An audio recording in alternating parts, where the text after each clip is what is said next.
The New York Liberties say it's no time for panic. Is that how the fan base is feeling? Let's talk about it on today's episode of Gotta Get Up, a podcast for New York Liberty fans. Gotta get up, gotta get up, gotta get up. Hey, women's basketball fans, welcome to Gotta Get Up, a podcast for New York Liberty fans, brought to you by Black Rosie Media and hosted by Erica L. Ayala. All right, Brian, we heard the Gotta Get Up cheer, the song. That means it's time for us to hop on the microphones. Happy to be back with you, on this Labor Day holiday.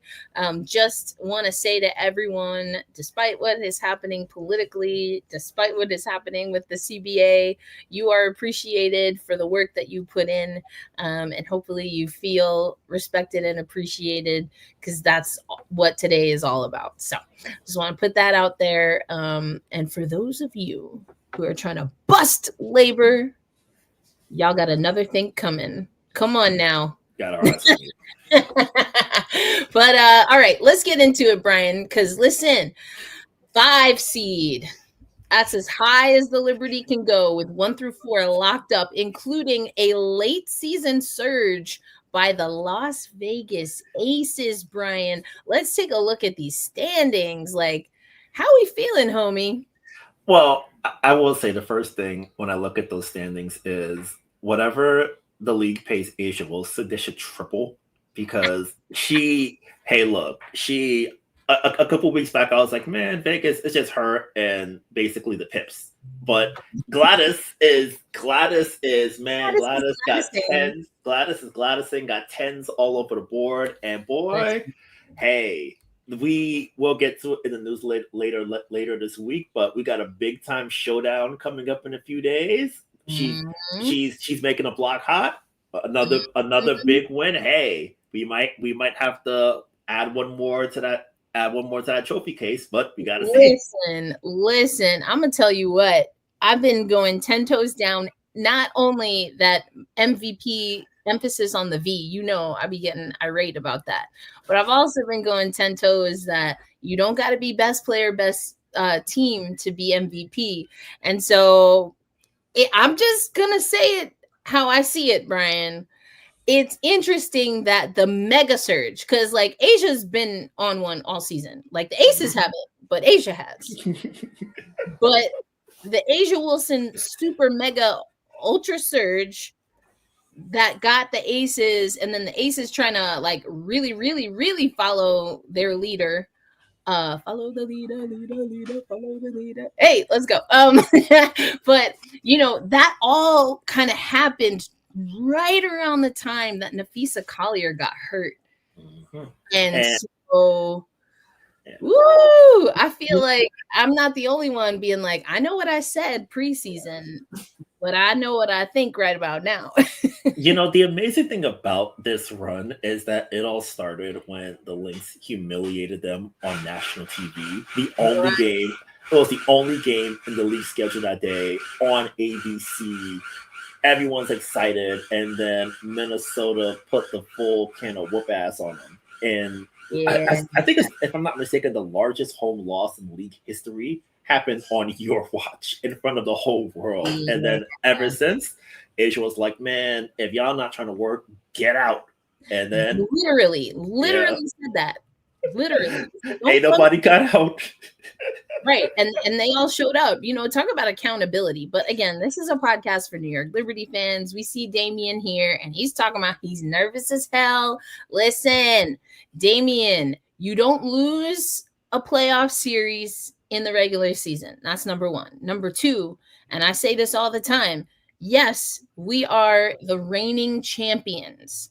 Yes, when we make the playoffs, because the playoffs, at least as of right now, are not in jeopardy. There's not enough games for them to lose out on the playoffs altogether. Actually, it was Sarah Spain of all people who reminded me of this. You remember when Chicago got their first title? They were the what seed, right? 6th. It was the 6th. And they were bad that year too. Boy. Woo! Listen, Keegan, Thank you for the super chat. Keegan said, I don't know how we got here, but maybe Damian was right about everything, question mark. First half versus Phoenix and first quarter versus Connecticut were tantalizing. Then they just curl up in a ball. We're definitely going to talk about it. Keegan. But again, thank you for the super chat here. But let's first hear how the New York Liberty responded to the loss in Phoenix. Keegan talked about that. And yes, it was a roller coaster ride, and we will get into that. But this is Emma Mieseman, Breanna Stewart, and potty mouth Sandy Brondello. And there was Sabrina Ionescu to keep her in check here. But we're going to play little snippets, a little over a minute here, from the post game after the loss to Phoenix. Be better. This is obviously a learning opportunity, but we're kind of running out of opportunities for growth at this point. We need to just actually be better. Never panic. I think that with this team, I believe that we can do anything that we put our minds to. We have that in the locker room, but a sense of urgency, in what we're doing. Obviously, today was huge for seeding implications and things like that, but aside from that, we just want the game to feel better, We want to play better. We want to be peaking. And today wasn't a good showing of that. That we have to be physical, I think we definitely were not playing our best, so that's kind of a good thing, knowing that we can do much better. So we just got to work on ourselves, Step by step. We still have some games left in regular season, so I think we have to focus on that more than only just watching Phoenix as a possible matchup. I think with our fans, we know that they're supporting us no matter what, through the ups and the downs, and the lows don't ever last as long as they feel. And we know our fans have our back. And listen, we're a team that's going to keep fighting, and wherever we are, wherever we end up in the playoff situation, we'll be ready. And they know that. But look, we're not where we need to be, but that's it. We just got to hang in there and then work this shit out, and we know what we're capable of, and that's what we have to focus on. I mean, a lot of things in that clip, Brian, including Sandy saying, and she said it early on, I know that Damian talking about, there was an effort. They continue to have difficulty when it comes to getting stops defensively when they need it, and that's huge. You can talk to the injuries only after so long, and yes, we know that has impacted this team. Stewie's still kind of coming out of a minutes restriction here. You got the Batwoman here, Natasha Cloud. There's a lot going on here, and that's not nearly an excuse. It's about perspective, is what we're trying to say here. We know this ain't great. This is not ideal. And, again, you don't lose a championship ring in the regular season. You don't win one in the regular season, but that is not to say that there aren't habits that need to be built. And we heard from Stewie, there's no panic. And this team, Brian, knows that they're running out of runway before the games count for real. And it's not just we lost to Phoenix.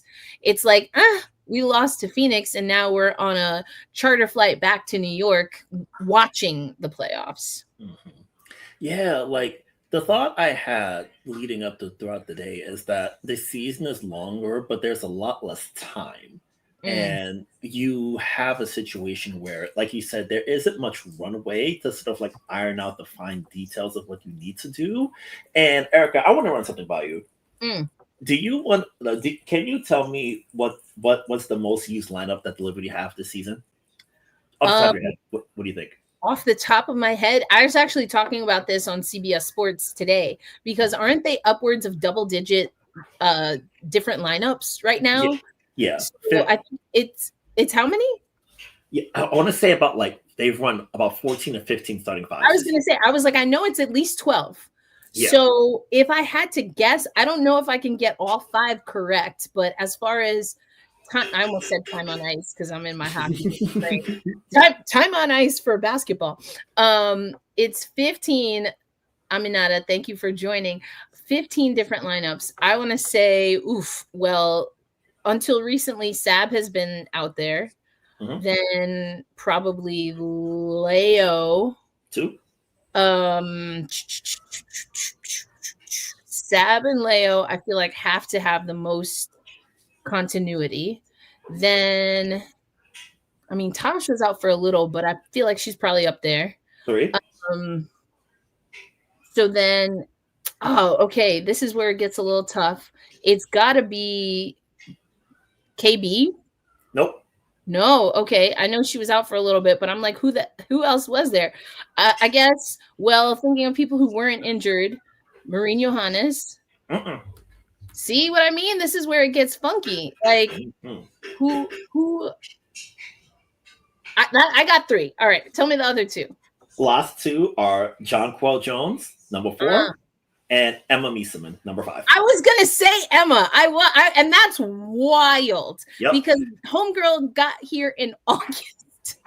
August 3rd was her debut, and she is in the lineup that has the most minutes this season. And that total, amazingly, is just 123 minutes. And we talk about it a lot. Like, they really haven't had, like, you can't really, and even the second most used lineup is the opening day starting 5, and they've just played 107 minutes all season long together. So it's a situation where they're trying to do so many different things at once. Like, you need to have your main starting 5 get those minutes, because like in 2023 and 2024 they had upwards of 400 plus minutes each season, the original starting 5s. And now you have a situation where the lineup that you exited training camp with, you really haven't had a full runway with. Like, when they played together, they've been outstanding. Like, they're outscoring teams by 25 points per 100, the opening day starting 5. And you really haven't had a chance to see that much this season, as much as you'd want to. So you're still trying to sort of iron that part out 100%. So where everything is just sort of ESP, where you don't even need to like think on the court anymore when you're together. Now you have Emma coming in, and you're going to have to sort of like get her acclimated. They've had about maybe, as far as like real deal practices since Emma's been in, I want to say about like 2. Not more than 5. Yeah, and one of them was like she told us a while back, was just like a dry walkthrough essentially for her. So you haven't had a chance to get that part in either. And now you're still having to, because I wish I had asked Sandy when I saw it practice a few days ago because at this point of the year, usually it's you know where you're going to be in the playoffs, you know who you're likely going to be facing. Now it's a situation of you're going to start ironing out your full 8-player rotation, 7 depending on the matchup. Now in this situation, you really can't do that because you haven't had everyone together. Like, when one person's in, another person's out. So you really haven't had that opportunity to fully iron out who you want to be in the full rotation. And I think now I'd love to ask Sandy, how are you going to sort of strike that balance between ironing out the playoff 8 versus getting the lineups you want to play now, actual real life footage? Like, you can do walkthroughs, you can do film study, but ultimately you're going to need like real life reps together to really sort of like iron some stuff out. And they haven't had that. And I think that part has sort of like that part has sort of accentuated the problems we've talked about all season as far as them being like really bad at rebounding. Like, I checked earlier today, each month in May when everyone was here, they were 10th in rebounding. Then June, they were like 11th, July 12th, August 11th. So them not being good on the glass all season, combined with trying to sort of like figure out a lot of new stuff all on the fly, it makes the mistakes really loud, and it makes the ugly moments sort of stick out even more. Yeah. And like, I was talking about it with a friend of mine, and during that game, like for the first time, I kind of felt to myself, I was like, maybe they ain't got it this year. And I think, and I say that in part because I was like, man, it just looks like when it's loud with this team, when things go wrong, it's really loud. And Saturday felt really loud to me. I was like, man, I don't know, man. Y'all letting go of the rope. Y'all not on your front foot. Phoenix is like you got some beef to handle Phoenix, but Phoenix is getting to their spots first. I'm like, man, I was like, I don't know, man. But I think ultimately the objective for the if you asked me in July, I would have said the objective is top 2 seed. And I was like, okay, get the top 2 seed. You control the board. You see Minnesota later. You can win a Target Center, whatever. Now for me, I think the objective is simply just get healthy because get healthy. Like if you're the 5 seed and you have to start in Phoenix, Atlanta, Las Vegas. If you're good enough to win a championship, you can win anywhere you go. Like if you're the team that I think you are, you can go into whatever Atlanta centers. I think it's called Gateway Center, whatever. Like you can go into Atlanta, grab game 1. You mean that house that Asia built? Oh boy, that was tough, man. Welcome to the Asia Invitational. Oh man, Invitational, no. Oh, poor ATL. Yeah, man. We got Gamecocks over here too. Why are not cheering? Listen, I understand where Ryan is coming from, and I feel like I would definitely feel different if this happened at Barclays. So I am gonna own my hypocrisy right here. But there's a part of me that's just like, it's like when Jordan comes through, when for some people Caitlin comes through, when Asia comes through, it's not your house. You're the guest. That one time a year, all the aunties, church group, granny coming in from Columbia, South Carolina. She got her pink A1s. That's it. Granny coming. Granny happy to see Asia because she don't see Asia because time zone. Vegas don't be on the East Coast that much. So Granny bringing little babies. Her husband coming. Her friends, church group, everybody pulling up to ATL, and we cheered for Asia tonight.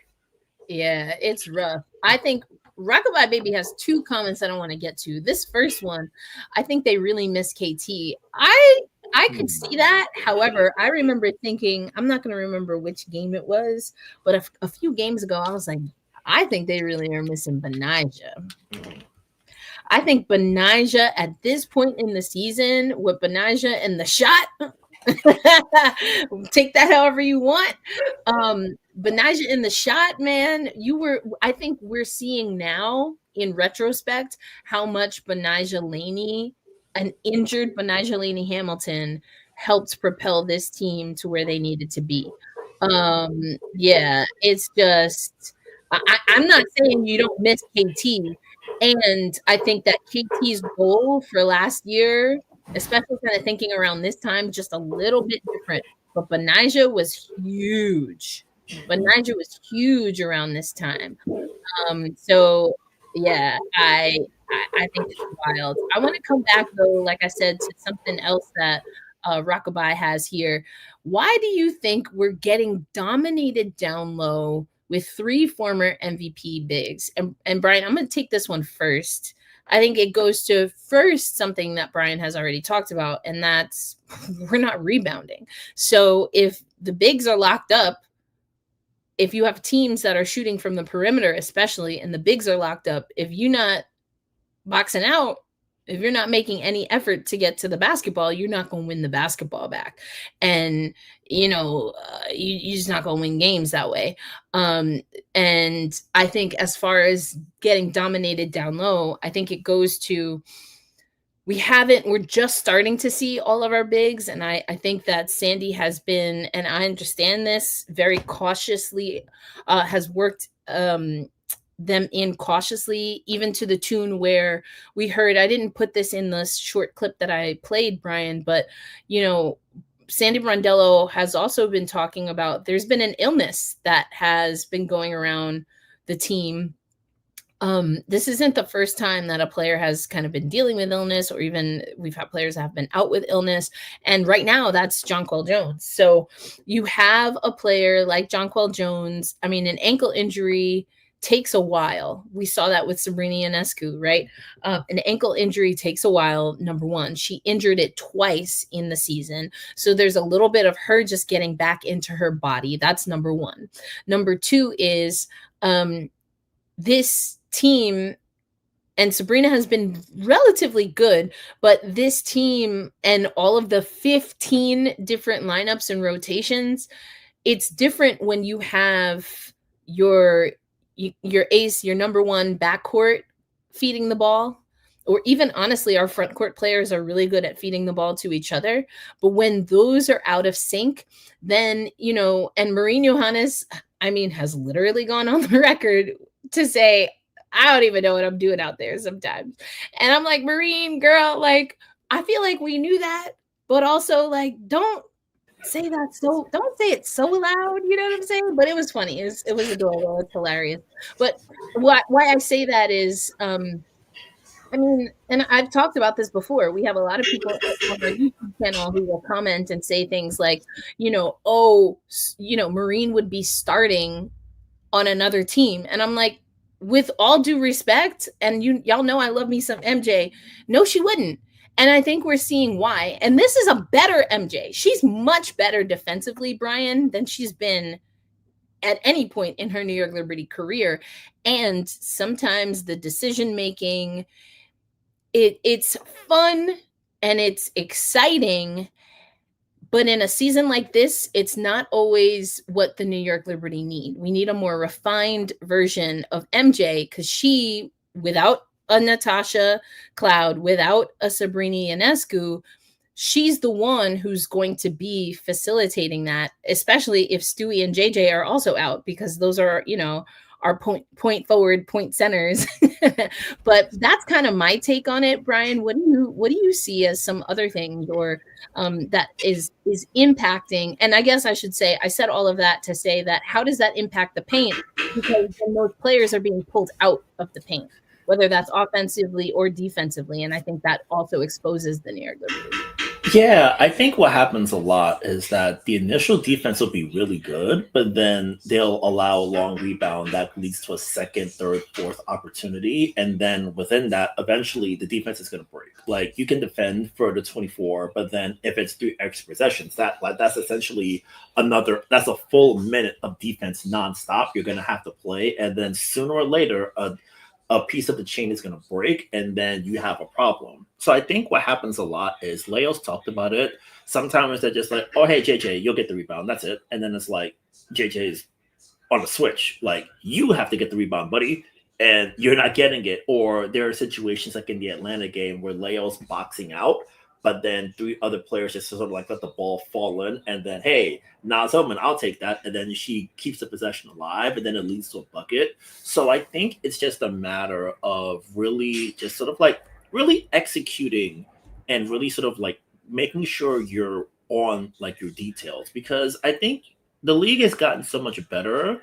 Like, even last year or years before, you couldn't really sort of take a night off per se. But now you really can't. There's so much talent coming in. Like, you look at a team like a Connecticut, for example, they're like near the bottom of the standings, but they have a lot of excellent, talented players. Like, Layla Lacan is excellent. Tina is always good for 15, 16 points. Like, you have to really be on your details. And if you're not, you're going to lose, like the Liberty did to Connecticut. Like, one of the disappointing things about the group this year is that they've taken a lot of L's to teams at the bottom of the standings. And some of that is, the league is better, which is admittedly true. But at the same time, some of it is just like, guys, like, the execution is not there. Like, right. It's not. It's just not. And you're talking about Connecticut, but look at these second chance points, 13-2. Just in case you needed confirmation, the 2 is New York. Total turnovers, and then the points, yep, Brian, off of turnovers. Yep. And so, like Keegan said, like, bless her heart, especially what we say, in the South, but Marine and the discipline, she's playing a different role this year. And I love that Sandy is challenging her, and Marine, especially on the defensive end, has shown her growth. Now we need her to have more discernment We need her to have more discernment. Because we know she can get us back into games with her shooting, but as soon as defenses start locking her up, is she able to facilitate? Now that I say all that, I don't know, like that nutmeg pass was wild. Even Iria Fenn was like, no way you did that to me, dad. Kiki was running back. She's like, oh my God, that's a really cool play. Like, yeah, man, that was wild. I love the sort of like wildness in that. And I think with Maureen and Emma in particular, because there are some moments where like Maureen will sort of see Emma open, but Emma's sort of like natural instinct is to sort of like pop to the 3-point line instead of like do like a roll to the cup. Because there was one turnover, I want to say in Minnesota, where Maureen had the overhead. Like she had it, and if Emma rolled, it's right in her shooting pocket, and that's a layup right there. So that's where you're going to. That's where 2 practices, you know, and like, habits. You don't have that yet. Yeah, because like to that point, like if Izzy Harrison's on the court for that pass, Izzy catches it, and because Izzy rolls every time, and Maureen and Izzy have a really good chemistry together because they've had practice reps in the second team, they've had game reps together, so they have that. And Maureen and Emma haven't, and they're gonna have to find a way to get that in about 2 weeks because the playoffs officially kick off on September 14th, and it's a lot of. They got 2 games this week, 2 games next week, and then I think it's all over. Like we're at the end of the season, so you've got the season ends September 11th. Like you said, they start on the 14th, and they're going to be on the road. We know this already because they can finish no higher than 5. No higher than 5. So they're not hosting. If even if they get that 5 seed, they're not hosting. Actually, well, they changed the Caitlin Clark effect changed playoffs actually. So they will get a home game. I forgot about that. You know why I forgot about it? Because I hate it. and I say that even though now the New York Liberty might benefit from it, or the New York Liberty fan base might benefit from it. I still hate it. Kathy works in mysterious ways. Child, listen, tell that to Connecticut. Skirt. Tell that to Boston and Connecticut. I feel like Sandy should have brought Izzy in a little earlier last game. Now, this is interesting because we know that Izzy Harrison coming back from concussion protocol, fantastic game, the other night. And I think that, yes, there is a little bit more trust that I think Izzy has earned. And I think it goes back to actually something you said in the Slack channel, Brian, that I'd love for you to reiterate here for us. But it's not about throwing in the towel. I don't think that's what's happening here at all. And we know that Sandy Brondello will do, quote unquote, what is uncomfortable or what she will get public scrutiny for if she feels it's what's best for her team. And what I think the sentiment is, and you alluded to this, Brian, the sentiment is give the players who she might not need down the stretch the confidence now, because you cannot manufacture that confidence when it comes to the playoffs. You need them to be on the bench and know what to do, ready to go.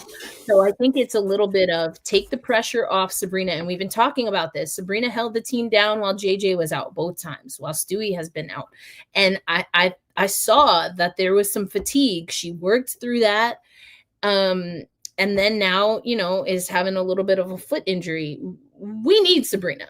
Y'all can say what you want. Y'all already know jingle jangle all day for me. Jingle jangle. Listen, I don't have no tattoos, but if Jingle Jangle brings home a trophy, I might have to see about that.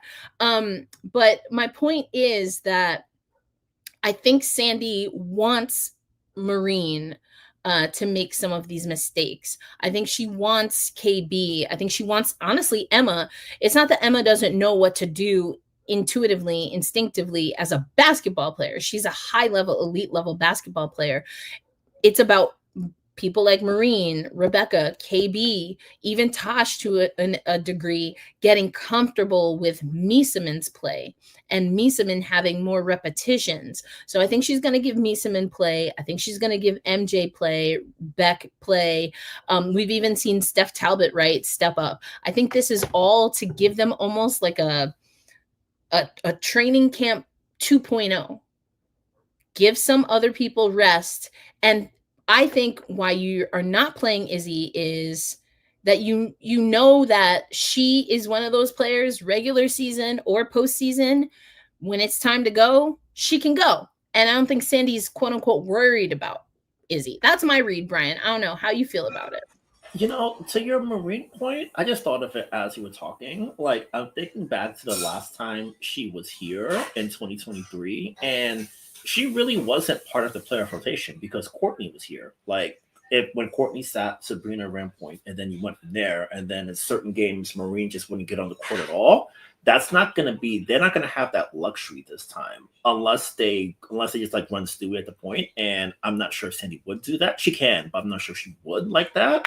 So yeah, they're going to need Marine, and they're going to need Marine to be confident. They're going to need her to be able to adjust to different coverages that come her way. So I think getting this stuff in for her now, and really, I think at the same time, when she has bad games, like she has to sort of like be able to fight through it in this context here, because they're going to need her to play solid minutes when Sabrina sits. Sabrina, her foot is not at full strength. We'll see if she's supposed to be back tomorrow night.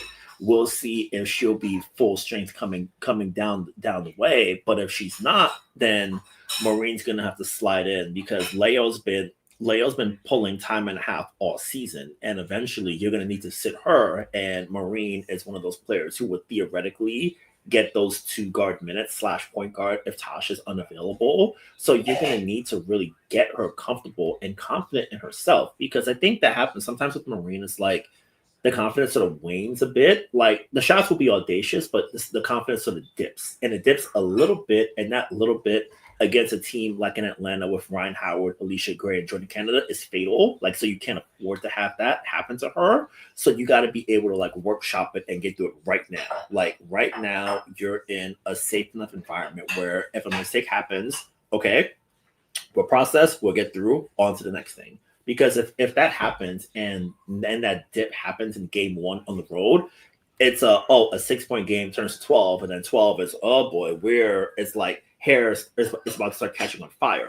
So for her, you got to be able to really sort of like get this stuff done now. And I think as we sort of like start thinking about the playoff rotation, we'll probably get to that in the coming weeks. Like, we'll sort of see like which 3 players on the bench are in the big rotation starting on the 14th. I think Marine is going to be one of them.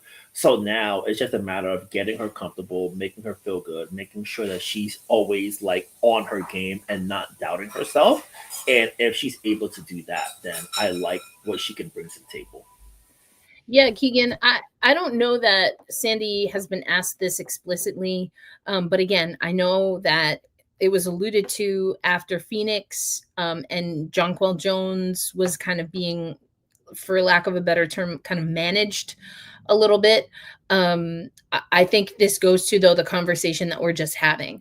I have watched Sandy Brondello coach in the W for a while now, and them Phoenix years, man, I'd be like, what is up with Phoenix, man? What is happening? Like, because they would have regularly, like, I mean, regularly seasons like the one the Liberty are having, but not because of injury. It's just like, meh, I don't know. And then they would get to the postseason. I will never forget. Phoenix came in, I don't know, 7 seed, maybe even the 8. I think they were around 6 or 7 though. They came to Connecticut, embarrassed the Sun, embarrassed them. Got all the way to the final.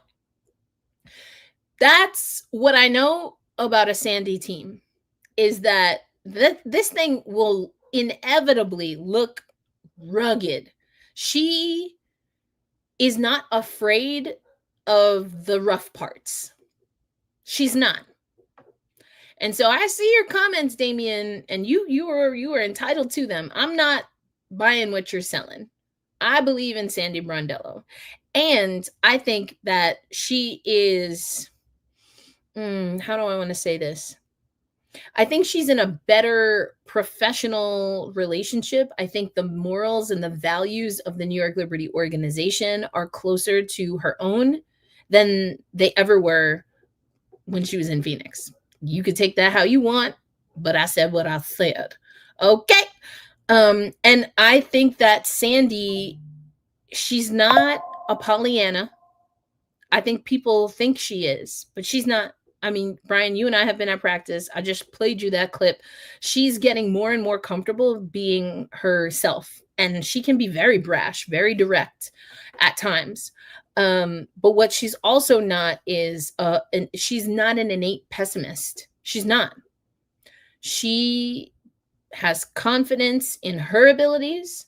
She has confidence in her players' abilities, and she's willing to have conversations with her team, her coaching staff, the front office. If it's like, hey, something's not working. I mean, we've had this conversation. We're in season 3. Can you even believe it? We're in season 3, Brian, of the podcast. And we talked about how Benijah, wanting to open up her role, she had to have a real conversation, including with Sandy Brondello. And then even on this episode, we were talking about how critical Benijah Laney Hamilton was. She has talked about having difficult conversations with Courtney Vandersloot, and she made that decision to bring Leo into the starting rotation in the playoffs. Not what Sloot wanted to hear, but Sandy did it.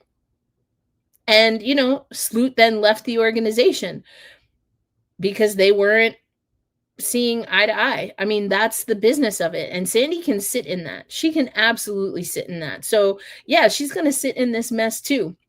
But let's not forget, Brian, this is the same Sandy Brondello who we kept talking was trying to easy bake oven her starting 5. And when it came down to winning a championship in a 5-minute overtime, she put players that had never played together on the court to win that game in overtime. That's why I trust Sandy Brondello. So I don't know if y'all forgot. I'll never forget that. I will never forget that, because to me, that epitomizes everything that Sandy is as a coach. She makes the right decisions at the right time. And if she makes the wrong decision, she owns it 100%. 100%. She will never, I have never heard her put blame on players or other coaches. She accepts fully the responsibility of being a head coach. And I could get with that. I don't know about you, Brian, but I know for sure I could get with that. Yeah, like one of the things about Sandy is that she will always sort of like dive in front whenever there's criticism coming from players. Like I always think back to like 23 in game 4 after they lost. There was like Sandy didn't blame anyone. She was like, maybe I should have did this. I should have did this differently. I should have did that differently. And she sort of like projects that confidence in the group that's always present. And I feel like, especially when you lose, especially when a team is losing in a way that they haven't in many, many years, everything just becomes more amplified. And the players, because I feel like if Sandy was like losing her mind in press conferences, throwing chairs, being how the last head coach of this team was, just like not being able to comport themselves in a press conference setting, it would really sort of like get onto the players, and then they'd be more antsy and sort of like losing their mind to a certain degree. But I think for having a coach that is, hey, I keep it level. Like when it's time to like really get after you, I'm not gonna do it in front of strangers. I'm gonna do it in the space where you can hear what I'm saying without me sort of like performing for like a crowd where it's like, oh, if this player did this right, we would have did that. Like I can have the conversation with you in private and we can talk about it there. And I think for Sandy, she does have those moments where she's critical, but it's not a situation where it's like, oh, they just didn't listen to what I was doing. It's okay. I didn't like how this went, but I could have did this to help them out, to make it a little bit better. Maybe I should have called a timeout here to sort of like settle the group down. Like she takes a lot of hits. And I think that as a coach, especially when you're managing people, like you have to show them that, hey, if I mess up, I'm gonna like take those bumps too, and I'm gonna be Right. okay with it. And I don't, Accountability. yeah, like you have to be like, I have to be accountable too, because since I'm asking it of you, I have to ask it of myself and show that as well too. And I think she does a really good job of that. And to the Stewie clip from earlier, sort of in the same vein, I think that when you've been around the block in the way that in the way that this veteran group has, they sort of know that okay, it's rough right now. We can talk about it because we have enough built-in chemistry together, and we have enough of a bond to where that I can point to someone and say, "Hey, this didn't go well," but then they can point to me and say, "I didn't do this well," and then not be a big problem. And I feel like that chemistry piece is going to help them out a lot when it does get down to the playoffs, because at least they all know that they're accountable together. It's not a situation where you sort of like point your fingers at you only and say, "Oh, if you just did your job, we would have been fine." It's a nah, we can all get at it together. And I think that part is going to matter a lot. And I think especially when they start in like a, let's say for now, Phoenix, you're going to need that, and then you're going to need that continuity and sort of like belief in each other to really sort of like withstand those big heavy punches that are going to come from Phoenix in game 1 in a couple weeks. Damien, why you always do this? You know exactly what I said, because I said it very clear in very clear English. I looked right in the camera and I said I'm 10 toes down. So you know what I said. As far as what Sandy Brondello said, I don't recall her saying this. Has she said that she could have just what she said in the post game, Brian, unless I'm mistaken? She said exactly what you just said. She said, "This is on me. We need to be better. And it starts with the coaching staff." And she took that responsibility. I don't recall her ever saying that she did not prepare for Phoenix. First of all, what? No. I don't know where that's coming from. So maybe you need to clarify this. Also, Damien, and for Damien and anyone else who wants to reply, you say get rid of Sandy Brondello if the Liberty lose in the playoffs. So you're saying if the Liberty, I just want to be clear, please type yes or no. Damien, if the Liberty do not win a championship, then Sandy Brondello is out of a job. Is that what you're saying? Let me know. I'll wait. I'll wait for your response. And then part 2 to that is, who's coming in after Sandy who's going to do a better job? Who's available? I think there are probably in the WNBA right now. Okay, that's what I thought, because I'm using my, deductive reasoning and, working through Bloom's taxonomy and making sure that I clarify before I say things. Just, practicing. Okay. Who's available, Damien, is going to be a better coach than Sandy? I think there are 2 coaches right now that are 100%, I would say, are probably better than Sandy Brondello. Definitely Cheryl Reeve. Cheryl Reeve is a beast of a coach. And it's crazy how people are watching Cheryl Reeve do what she's doing in Minnesota and had so much to say about her for USA basketball, but I digress. Cheryl Reeve is definitely, and those 2 spar, okay? They have different styles. Cheryl is a very different stylistic coach, energetically different coach. I think maybe Becky Hammond, maybe. It's not 100%. I know I said 2, but now I'm like, actually, it might just be Cheryl. I don't know another WNBA coach at this very moment. They let go of Sandy today, and then tomorrow, Tuesday, I'm like, bring so-and-so in. Who else is coaching this New York Liberty squad and is going to do better than Sandy? Teresa Weatherspoon, Lisa Leslie, maybe. I'm sorry, is Dawn Staley available? I literally, this is what I mean about making sure we listen before we respond. Is Dawn Staley available? I'm pretty sure she has a job. Lisa Leslie has zero head coach experience. That's who you want to come coach a championship, a team that just won a championship? Okay, have at it. Teaspoon, listen, I would love Teresa Weatherspoon to coach the New York Liberty.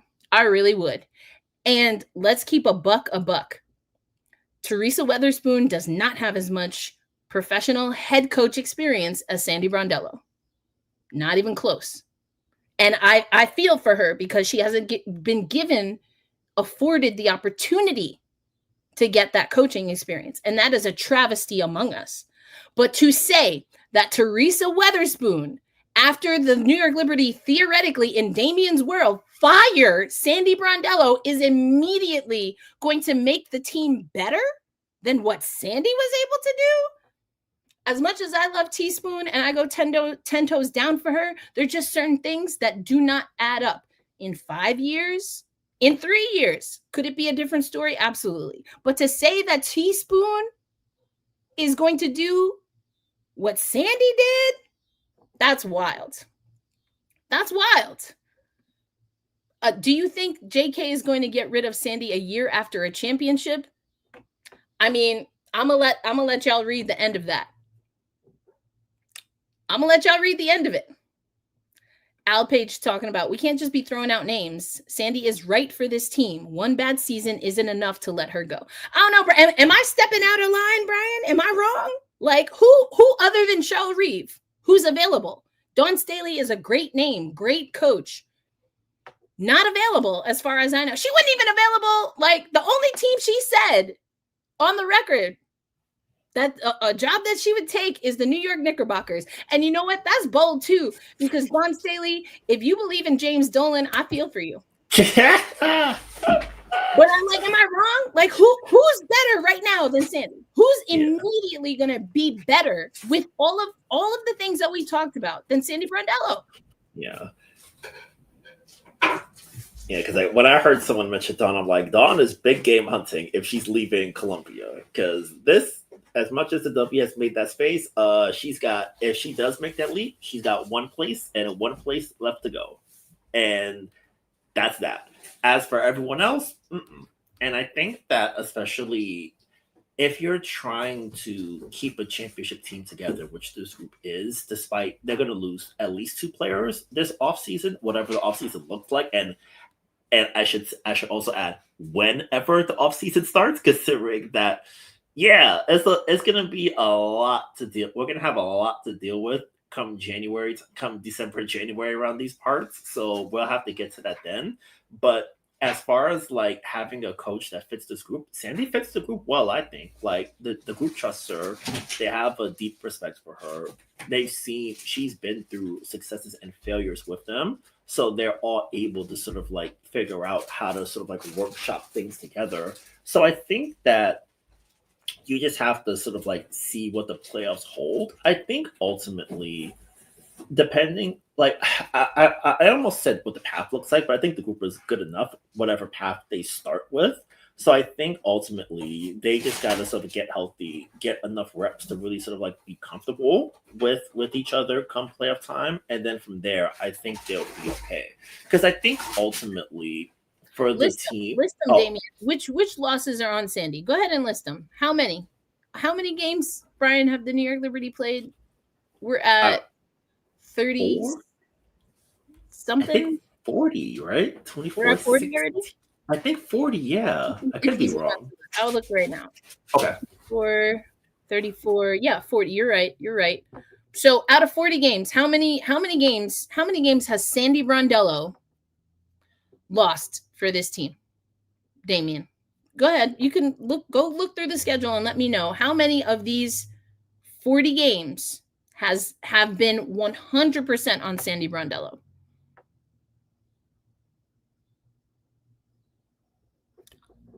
You can wait till next episode if you have to. We're probably going to be back on Wednesday because we got a big matchup on Thursday anyway. But exactly, Al Page is agreeing with Brian here. I already said what I said about Dawn Staley. Becky Hammond, I don't know. I mean, she did beat Sandy in the playoffs, so there's that. But Becky beat Sandy in the finals, and then Sandy beat Becky in the semis. So there you go. I don't know. Feel best against Las Vegas ATL, and then Phoenix. I don't know. This is an interesting one. This is something I've been thinking about, Brian. Phoenix has a really good record against the New York Liberty this season. They've caught us at interesting times in our schedule, worth noting that, and the New York Liberty have not competed to their best. No, not to their best at all. I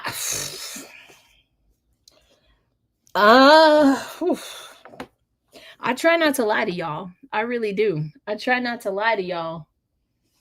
And you know, I still got a lot of New York pride in me.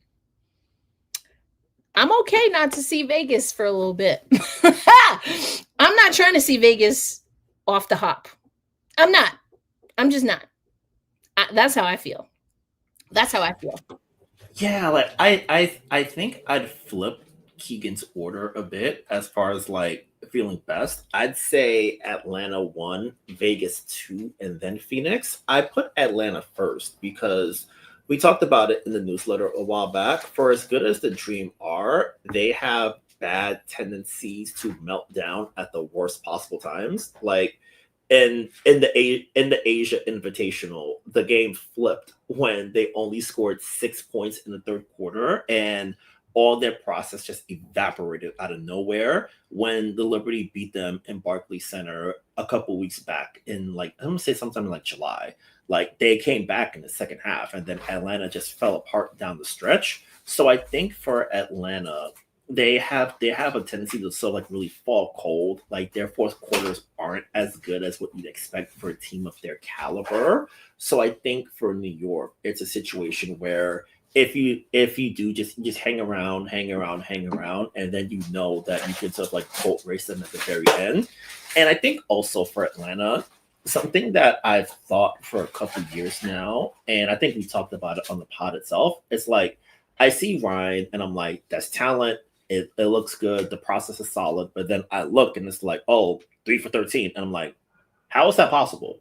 So I think it's a situation where it's okay, can you let Ryan shoot you out of a game kind of thing? And if you're able to sort of like force her into tough mid ranges, deep threes, like not really sort of like doing the process properly, I think that you can live with that. And I think also they have enough size to deal with sort of with the front court combo of Nas and Bree Jones. Like, BG quietly has been sort of phased out of the big rotation for Big Carl in Atlanta. So it's a situation now where it's Nas has really taken that jump, but then it's, hey, Atlanta loves to shoot threes. They only have 2 above average 3-point shooters on the roster. So if they go cold and their process doesn't get them to the rim like that, or Leash isn't able to get to the free throw line, you can really have a chance to really establish yourself on the other side. So I think of those 3, Atlanta's would be my first choice, preferably. And for Vegas, like my belief is always I want to avoid the best player if I can. But I see Vegas and I say to myself, man, they're gonna have to like seriously play some, at least of these 4, at least 3, if not all 4, Melissa Smith, Kirsten Bell, Dana Evans, and Kia Stokes. And I'm like, man, if I lose to them, I just know that my life is not right in 2025. So I'm like, you guys to prove it to me. Like, at least 3 of you are gonna have to prove it to me. So I think if I see Vegas, I'd be okay with that, because this group has beaten Vegas when they were all full strength opening night. New York cruised down the stretch. The second game, Asia was out, so like Asia got hurt, so like you couldn't really get a feel for it. Third game, Stu was out, so that first game is really sort of like, I would say, indicative of the matchup, because Vegas was ready for that one. Like, they circled it themselves. They were like, "Oh, you're doing Ring Night on us." And then New York was like, yes, we're doing Ring Night on you. What are you going to do about it? Nothing. Yeah. I agree with you. Also, Damien, bring on Connecticut in the first round. Bring on Connecticut in the second round. Bring on Connecticut in the finals, because you know what that means? An immediate forfeit, because they will not be there. I'm not worried about Connecticut in the playoffs, baby. They're not going to be there. Times have changed. I ain't worried about Connecticut. Like I said, you don't win or lose a ring in the regular season, and I don't give a dang what happened against Connecticut in the regular season, because we know for dang sure we're not seeing them in the playoffs. So yeah, I feel pretty good about that matchup. I don't even know where that came from, because we're not seeing them. They ain't seeing nobody. They're not seeing nobody. They're not going. They ain't there. Listen, Damien, as long as their mindset is in your mindset, I think we'll be fine. I think we'll be fine. I want them to do what Stewie said. And Stewie is asking for the fans to be on board. She feels confident that y'all have confidence in her. I don't know. I don't know, man. I don't know. Maybe live in Stewie's world for a little bit. I'm not, listen, the mindset, I'm not worried about it. I'm not worried about it. This team doesn't feel good about how they're playing. We literally just played that clip. Stewie's saying we want to feel good about how we're playing, and we're not there yet. I'm paraphrasing, but that's basically, I mean, did I hear that right? Is that what you heard, Brian? That's what she said. They know they're not where they want to be, and they have the confidence that they can get there. And so let them work it out. I've said this before. Let them work it out. Just like, you know, I feel like Damien's playing the Kelsey Plum in this situation. All right, keep on talking. They don't love each other. Keep on talking. As Brian would say, big dog, keep on talking. You're not in the locker room. I'm not in the locker room. What we say doesn't matter. Their mindset is going to be what it needs to be. Because, I mean, there's just so long this team is going to go with getting punked. But sometimes you got to take hits until you know you're on the right footing. And that's the issue with this New York Liberty squad. They have not been strategically able to spar and punch back because they haven't been on level footing. And I'm thinking about if you're fighting someone and you hit a little divot or something like that, and you kind of stumble in, you slip on something, you're not going to be able to put your full force into something. That's basically how I feel the New York Liberty are playing right now. So when that happens, sometimes you got to take hits that you know in your mind that your training, your physical training, your mental preparedness, you know that you're better than that. But the situation that you have been given is not allowing you to compete at your optimum. That's where I feel this New York Liberty squad is at. But once they stand up tall, they get to the playoffs, and they square up them hips and them shoulders, pow! Right to the chin. That's how I feel. And if they don't do that, well, then they don't deserve to be, then they deserve to lose. I mean, that I'm okay with that. Nothing, I said this early because Damien, you were pressing us. Is this team going to win a championship? If they don't win a championship, it's going to be a disappointment. Baka baka. You were saying this in like November. Like we still trying to celebrate. I don't see it that way. It's a championship. One of them things is not guaranteed. Never a guarantee. Y'all, you got to work for it. And everyone's version of work don't look the same. So what is their mentality? Well, listen to what they're saying. You keep asking me, but then when I say something, you want to, get back at me. What did Stewie say? We're not where we want to be, but we'll be there. We know we can do it. There's no panic. We're running out of time to experiment. We're running out of time to get it together. We know that, but we'll get there. That's what Stewie said. So that's their mentality. As far as I know, that's their mentality. Yeah, and I think ultimately for the group, they know what they have to do, and now it's just a matter of you take the lessons that you've learned along the way, and then you really apply it. And I think tomorrow is going to be a good test for that, because they're going into, I would say one of the most raucous atmospheres in all of basketball and Valhalla against a Valkyrie team that's like right on the door of a playoff spot. So they're going to be fully and energized. Problems. Yep. Each game, the first game in Valhalla went down to the wire. The second Barclays game went down to the wire, and now they're getting closer and closer. Veronica is almost a lock for most improved player. Natalie Nakase is a leading contender. Hold on, see, because I was talking. Where do you get Stewart doesn't have confidence within herself? Where's that coming from, bro? What? That's a wild statement. That's like saying Kobe Bryant isn't confident. That's like saying Michael Jordan doesn't believe in his jump shot. That's crazy to me. That's crazy. I'm sorry, Brian. Go ahead. Continue about the Valkyries. Yeah, so I think tomorrow's going to be a really fun atmosphere, and I think knowing that it's Sabrina's hometown show, she's like 99% going to play. Like she played a game in Valhalla where she couldn't turn her head, so she'll be out there. To the left. What is that? Oh, Zoolander. He couldn't turn left. Oh, damn. Yeah, so, it's gonna be a good test. It's gonna be a good test. It's gonna be a really good test. Like Golden State, for all the Liberty's troubles on the glass, Golden State at last I check is third in the W rebounding. So all the stuff about the team saying, hey, we need to be more physical on the glass, we need to do these things right. Golden State is going to test you with that, and I feel like that's going to matter a lot for this team. Like they've told us that they don't think they could be, they don't want to be punked, they don't want to be sort of like muscled. Like Golden State will muscle you and they will push you around, and 100%. None of those players got back down in them. So it's going to be a really good playoff preview, I would say. Not playoff preview, because I doubt these teams see each other in the postseason, but just like a on-ramp.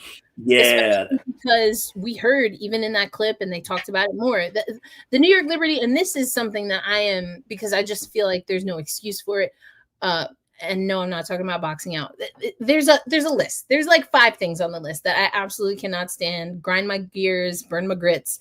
And one of them is when that happens, is when teams say, oh yeah, we kind of, we got out, like we basically let another team throw their weight around. I can't stand that, because I was a player. I'm 5'5" on a good day. And I'll tell you what, to this day, ain't no one pushing me around without feeling it. Okay? Like you might knock me on my ass, but you gonna walk away needing an ice pack. You know what I'm saying? I don't understand how you get punked. I don't understand that. And you're saying that, the Valkyries have that in them. I will say, unfortunately, they don't have their snakes in KT. That's her game. 100%. And so, they do have Billings back though. So they Bree Hall was just released. That was today, I think. So we know Mo is coming back, but the Liberty really got to figure that one out, because it's easy. To me, that's an easy part of the game. And I know I talked about it. We shared something on Slack. I've said this before. I think it was between that like mini series for Rivals Week against Minnesota. You don't feel you're getting the whistles. You feel like, oh, they're punking you. So there's this clip. I don't get excitable about Kobe Bryant. RIP for sure. But I never was like super into Kobe Bryant for a lot of different reasons. It's all on the record, so this is not defaming him. It's all there, but we're not going to get into that. But the more I start looking into his mentality, like the Mamba mentality, but there are things, I think it's overblown, some of that, but there are things that if you are a true competitor, you understand and you resonate. And one of the things he talked about is Paul Gasol. Even if you've been paying attention to Kobe Bryant for the last handful of years since his unfortunate passing along with his daughter, you know that Gasol loves the Bryant family. That is his family. And when I saw that clip circulate again, when this man said, "What we gonna do, Team USA," is when I see that man on the double screen, pow, I'm running through him. I'm knocking him on the ground. And why do you do that to someone who loves you like a brother? Because he's not your brother. You're playing on different teams. This ain't the Lakers.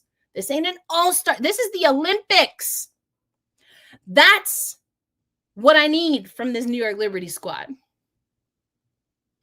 And Tosh gave us those games early on. And then, I don't know, like some of that magic, some of that sauce got lost a little bit here. I need her to get that back. And I mean, I don't honestly think we have a player that would go full on Kobe Bryant and bump Paul Gasol to the ground. I wish we did. Like, I really do. I really, really do. Because I like, if they want to sign me for another 45-minute contract, I'll get it done in the first 5 minutes, and then we be good, man. You know what I'm saying? I'll do it. I'll do it for y'all. I will. Erica, as you said that, I was thinking of if JJ ran through someone, the referees would throw her out the game so fast. 100%. Like, arrested. let Sabrina do it. Like, they'll just text Sabrina. Like, they'll throw out Leo if she did that. Sabrina might be a good candidate because they're going to be in Golden State. Yeah. Except for she coming off an injury. So we can't do that to her. But I need someone to knock somebody down and then walk over them. I need someone to knock a shot into the freaking 29th row like they're Kelsey Plum throwing a t-shirt. I need someone to drop a dang screen like they are fighting an ICE agent in the middle of Manhattan. That's what I need.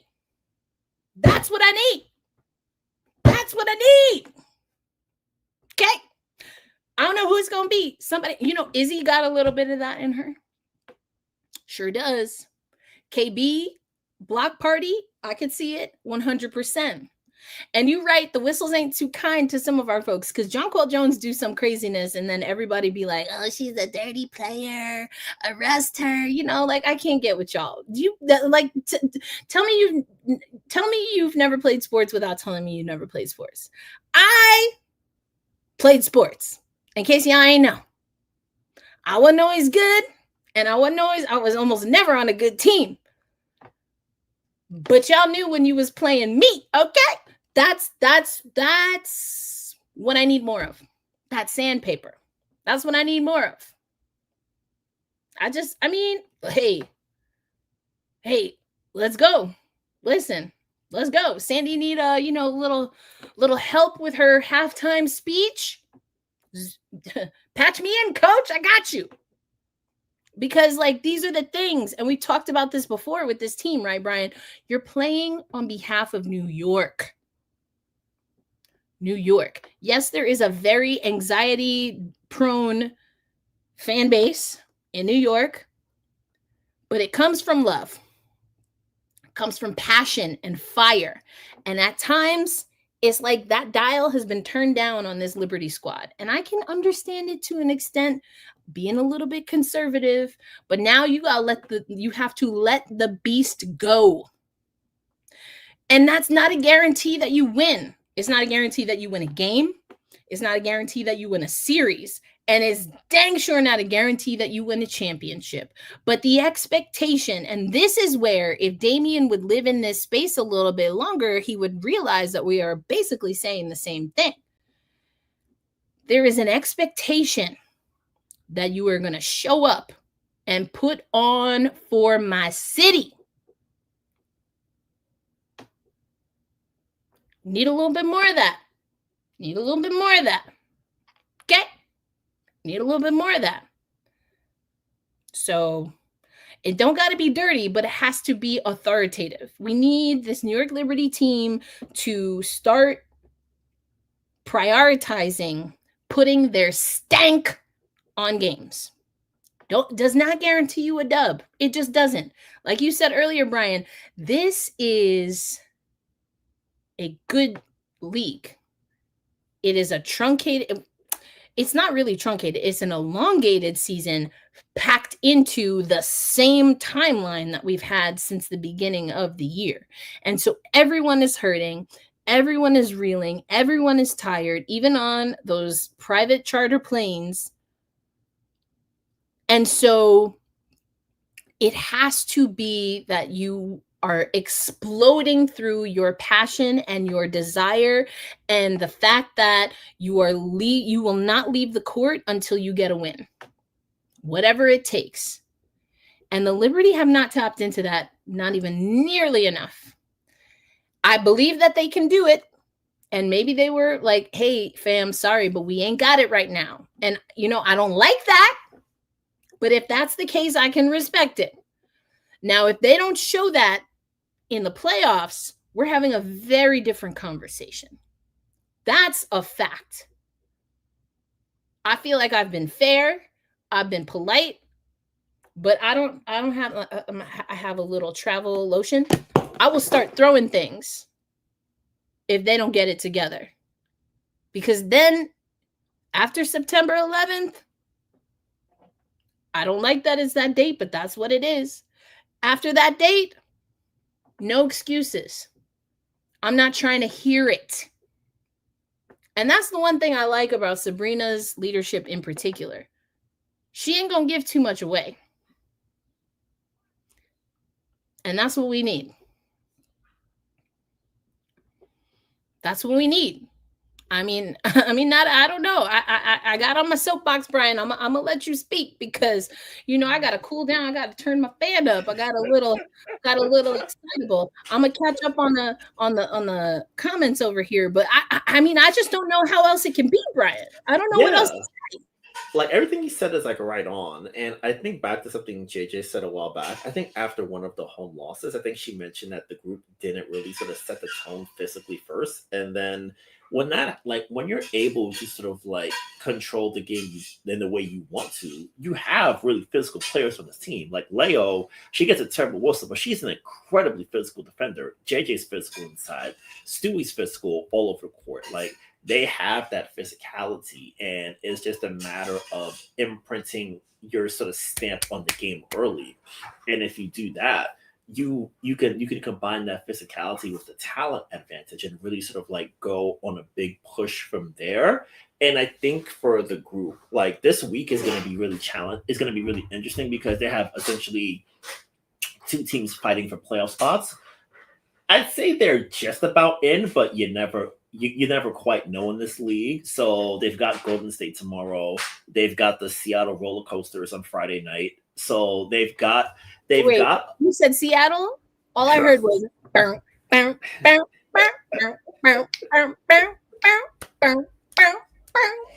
we gonna talk about that Candy on Wednesday for sure? Yes.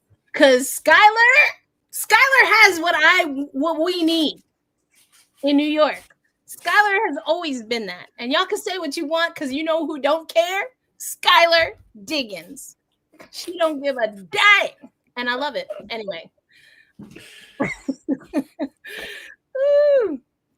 But Keegan, I like this. And this, I think, was always the vision. When Misamin has been getting acclimated, Stewie wasn't there. And now we're starting to see it. This New York Liberty squad can go very big, Brian. And their three tallest players can pass. They can shoot from the perimeter. They have high basketball IQs. It's just they're a little, like I said, they're trying to fight on uneven, slippery surface right now. But I'm with you, Keegan. I listen. Give them 2 weeks. Give them a solid 3 practices. If I want to get greedy, maybe I say 4 or 5. But come on, man, that's the vision. And I know. Listen, I'll say this right now. JK, Jonathan Kolb, is going to get a lot of shit if it don't come together. And he knows that because I've spoken to him. I put that full audio up on our Slack channel. He knows that. I'll post it again for y'all. And that's the game. You got to take the swings. But there's beautiful basketball still to be played in New York. That's 100%, Brian. Yeah, like there are moments where I'm like, I see the ball movement, I see the timely cuts, I see all of these things come together, and I'm like, this is the vision, and I see it fully, and I see everything we're trying to put together here. So I think for them, it's just a matter of getting to it more often. Because even in the Phoenix game early on, like there was good process in there. Like there were a couple possessions where JJ, for as good as Natasha Mack played on Saturday night, like there were moments where JJ simply outpowered her in the post and they didn't sort of tap that button enough. A lot of that was due to Phoenix's sort of like really control the tempo of the game. So now it's a situation for New York. If you see them again, how can you take advantage of that to really press that ultimate advantage you have in size with JJ? How can you sort of get there? So I think for them, it's a situation of sort of like really getting down to it. And like Keegan was mentioning with Emma, like Emma is very honest about what's right or wrong. Like she's very direct about what she needs to do better, what the team needs to do better. So I think they're all sort of like coming together in that regard. So I think for the group, I would say coming down the stretch, I'd want at least I don't want to put like a wins loss total on it because their magic number for the playoff is one, and then they can sort of like trip over their feet and get a 5 seed at this point. So I'm not too worried about the record piece of it. I just want to see good process from here. I want to see good health. I want to see enough minutes to where we can really sort of figure stuff out. And they're gonna, after tomorrow night, they have 2 days off, so they'll get a practice day in Friday. They have 2 days off until I want to say Tuesday. So Saturday travel, possibly 2 days of practice again. So so this is the only good time to really sort of like iron out those details here. And they're gonna really have to sort of like make it count in a way that matters even more than usual. And I think this group understands that. Like, yeah, from the comments, they all sense that, hey, this isn't where we want to be right now. We want to go in feeling a lot better about ourselves and not sort of like tripping over our feet to get into the postseason. So I think this is going to be a great stretch to really sort of like fine tune a lot of stuff, get themselves in good shape, and really get healthy to where they know that, okay, this isn't the season we envisioned, but the talent in the room is here. The dedication is here. The passion is there. Now we could just go get it.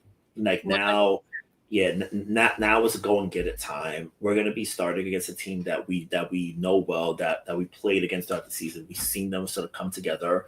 So I think that's interesting. And let me see this comment from Al. Yeah, I want to get to this, but Brian, while you read that, let me take care of some housekeeping here. Listen, Damien and I spar on a regular basis. I can only speak from my point of view.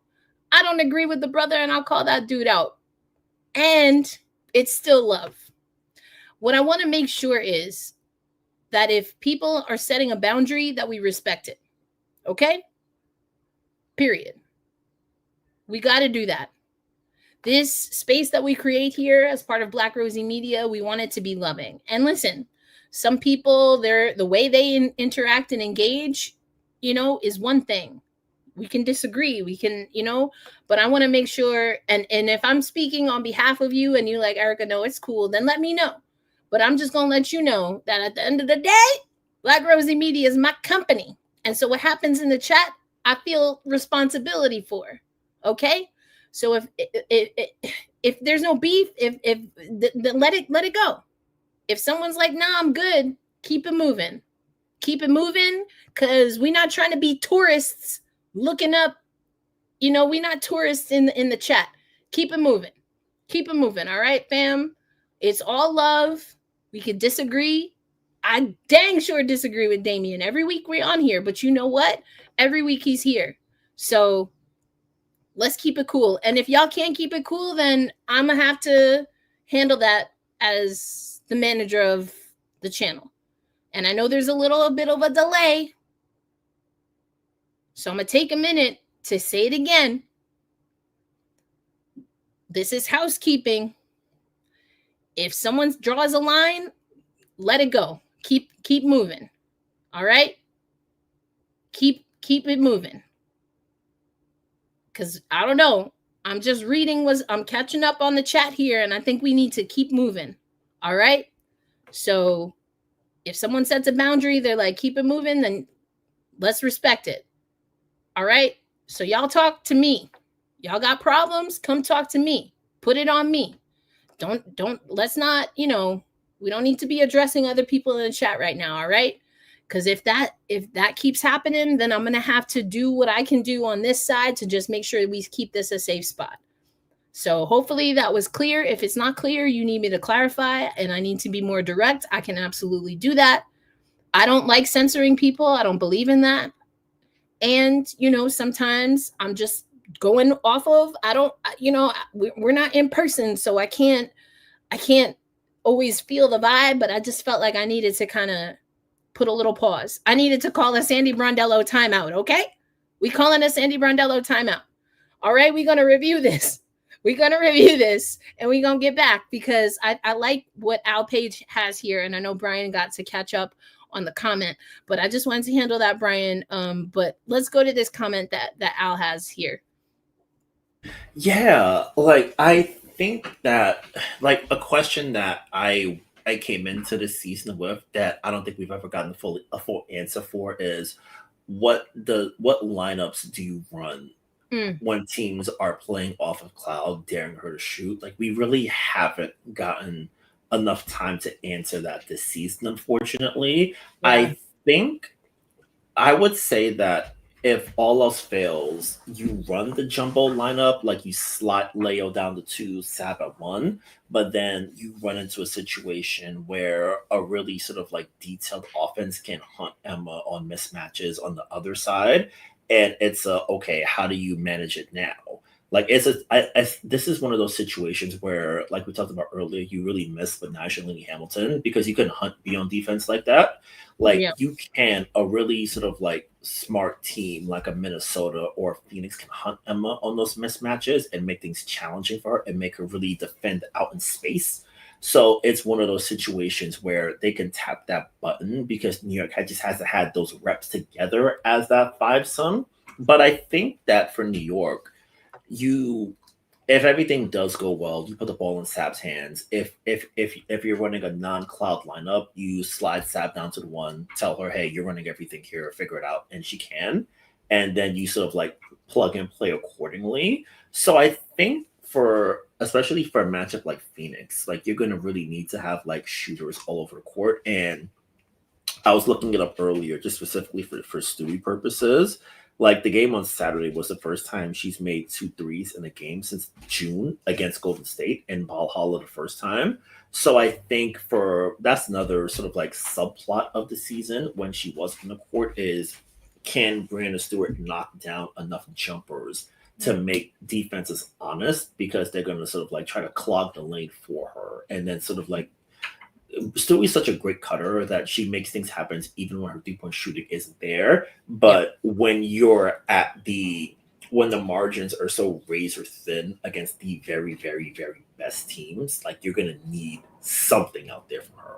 Like you're gonna need something like approaching league average at least, because if you don't, then you're almost like fighting with one hand tied behind your back to a certain degree. So I think for when it comes to shooting purposes, they're really gonna I think I would probably run the jumbo lineup with Sab and Leo to Alp's question.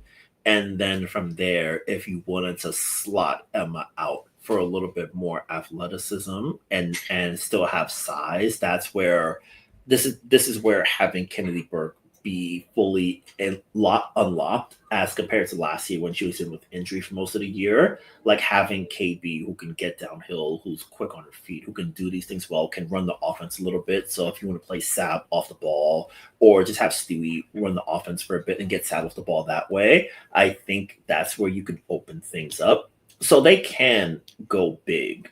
And there are a lot of different ways they can go big, and they can sort of like get to different avenues when it comes to that. But I think having Sabrina healthy is going to be a big part of that. And defenses can't afford to leave her alone. Like even if she's shooting like 34% from 3 or whatever, like it's, hey, that's one of the league's best point shooters. I can't leave her alone. Like, because the one time I leave her alone, it's 3 points going the other way, and that building is on 20, and I don't want that to happen.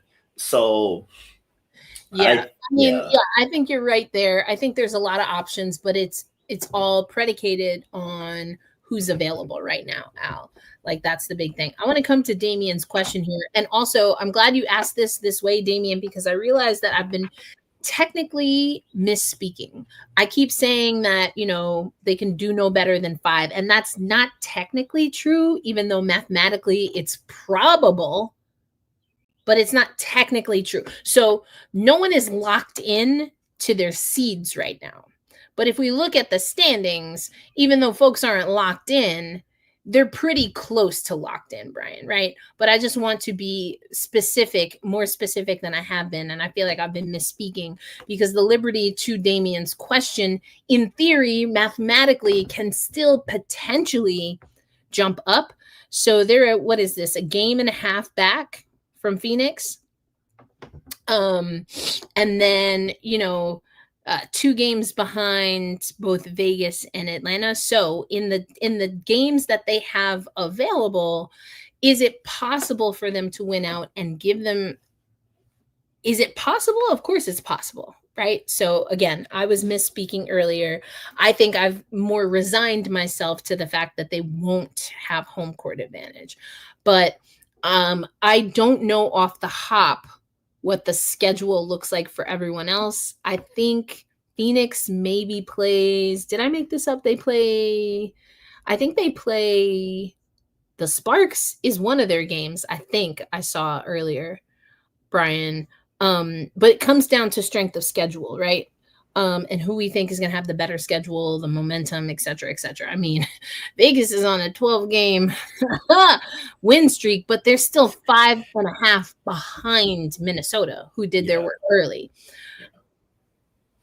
Yeah, so I pulled up Phoenix's schedule down the stretch. So Phoenix has home for Indiana, travel to Washington Thursday, at Connecticut Saturday, home for Phoenix Tuesday, LA Tuesday, close at Dallas on Thursday. Let me see if I can find Las Vegas right quick. Hold on. So while you're doing that, I mean, New York they have Golden State. We know that they also have Seattle. They also have Washington and then Chicago. So now here's the thing, right, Damien and everybody else? Yeah, they should be able to beat these teams, but they've taken an L to every single one of these teams except for Golden State. So, I mean, this is where the reality sets in, as they say in Wicked. And I mean, but to Damien's point, all the things that I said, I got on my dang soapbox a few times on this episode, and I promise we're not going to keep y'all too much longer. Sound like I'm in church. Well, I promise we ain't going to keep you too much longer. We're going to get out of here in a minute. But no, jokes aside, yes, they should be able to win these games. But they got to do a lot of what we were talking about, Damien. They got to do a lot of what we were talking about. Did you pull up that Aces schedule? Who they got? Yep. I feel like their schedule's got to be a little on the light side. Yeah, so they've got Minnesota at home on Thursday night. That I want to see it. I want to see it. And then they've got 2 home games back-to-back, Sunday and Tuesday against Chicago. And then they close in Los Angeles on Thursday. And now for Atlanta, let's find their schedule. And then also to this point, Damien, do we feel that maybe the Liberty could have the momentum to swing their way? I would love to see it, but not at the sacrifice of their health, because I just feel like not everyone's running on. I don't even know if some of these folks are running on 75, 80% right now, Brian. Dallas is on like 2. Yeah, we need the Liberty to have as many people running at 80% of their capacity before we can go all the way out for home court. It's not a great situation. I don't love it, but I'm not saying that they try to lose, because I don't believe in that. Your girl don't play those games. And there's just a little bit of a cautious energy, I think, still. And it's like, we're not going to win in the way that we want to. We're not going to be able to win necessarily with our option A. So is option B, C, and beyond good enough? And here's the real. At some point, those options have to be good enough, because everyone in the playoffs is trying to take away option A. So it's an interesting, delicate balance here, is what I'm trying to say. I found Atlanta's schedule. So they've got the Dream home for 2, Wednesday and Friday. They go to Connecticut. No, they're home for Connecticut on Monday, September 8th. And then they're the only game on the docket September 10th. And that's their regular season finale in Connecticut. Mm-hmm. Yeah. So, I mean, honestly, any of these teams could sweep the rest of their games. I think, the Aces are ready for that game against Minnesota. I think they're ready for so many different reasons, and I think they can take it. And so, boom, boom, boom, boom, boom, boom, boom, boom, boom, boom. Also, Erica, funny thing, funny thing about that Aces game on Thursday, they've been off for about a week, so they've got the ref. I mean, that could be good or bad with a team that is true. That has a 12-game win streak. See, that's when you start messing with momentum. Yeah, at this point, because they're charged up. That's a charged up team right now. Let's keep it a book. Yeah, it's like in baseball when you're on a hitting streak. It's like, no, I don't want to sit, and no, I don't want to change my socks today. I want to keep the same thing up and going with this whole time. I'm good. Trust me. That's it. That's what we're doing. Yeah. Frank talking about, I believe the Liberty want to make history, win a championship by being a lower seeded team. Underestimation is an advantage Liberty are creating for themselves. So buckle up.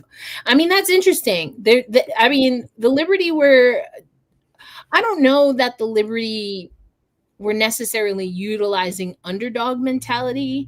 I don't think they were getting the respect of what they deserved last year, and to this day people are still in our comments talking about the Liberty got lucky, they were handed a championship, like that happens, like where they do that at? I don't know where they do that at. Only a Logan Paul fight, because Mike Tyson, I was ready for him to knock that fool out. I wanted it so bad, and then Netflix wouldn't have had to worry about all their streaming issues if that man just hit them just one time and then everybody go home. Anyway, I digress. Listen, we're not, I mean, unless they drop to 6, well, really 7, they won't make history winning a championship if they do hang on to the 5 seed, because as we talked about earlier, Chicago won being the 6. I don't know that I need them to make that history, fam. I don't know that I need them to be slipping down to 7. I'm okay. I'm gonna take it. I'm gonna take it either way. I don't need all that. I don't need all that. But jokes aside, I don't know. I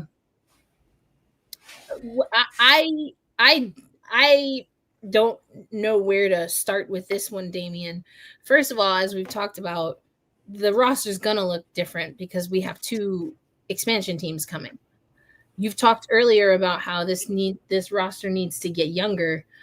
I mean, this ain't hockey. I feel like they're at an appropriate age for what they're trying to do. I feel like they're an appropriate age. I feel like they're an appropriate experience level for what they out here trying to do. I don't think this roster needs to be messed with too much. Unless you can wave a magic wand and make sure that they stay healthy. That's what has been the issue here. Yeah, I don't know what this roster is going to look like. I don't think they need to retool it too much, but I also don't think they need a new head coach.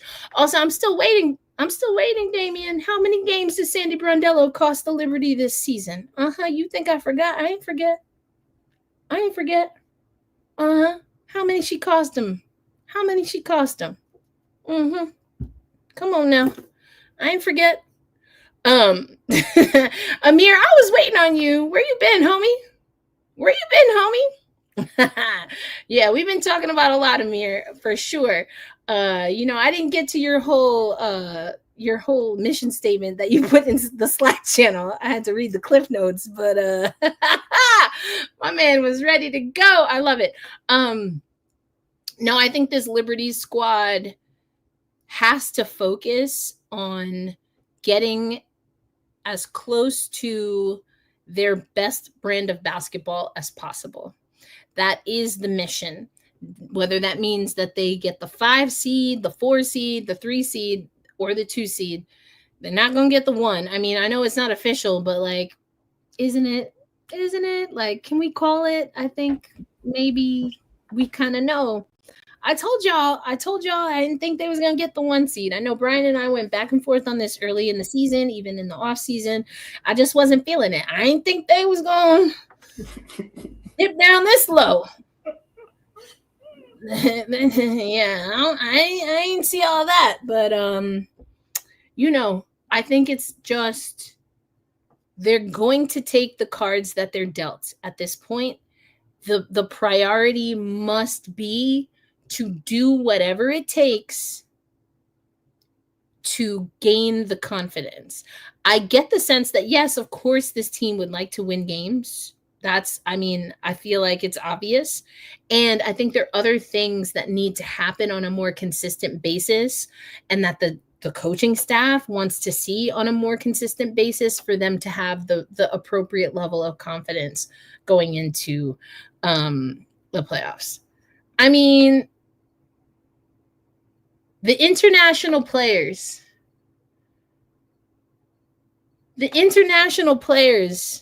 are the players that won us that game in overtime. Who stole the ball from Fee? Who is that, Brian? Sabali. Where's she from? The great country of Germany. Okay, cool. Tight. Who hit that 3-pointer, Brian? Who did that? Miss Leonie Thebich did it. Where's she from? Another great resident from the great nation of Germany. And I mean, clearly the finals MVP for the first ever New York Liberty championship was born in the United States, right? I believe in my ear, I'm being told she resides from the great nation of the Bahamas. And our head coach is from New Jersey, or where's she from? She, a loud and proud Opal Australian. Aussie. Oi. So what you talking about? Damien? What you talking about?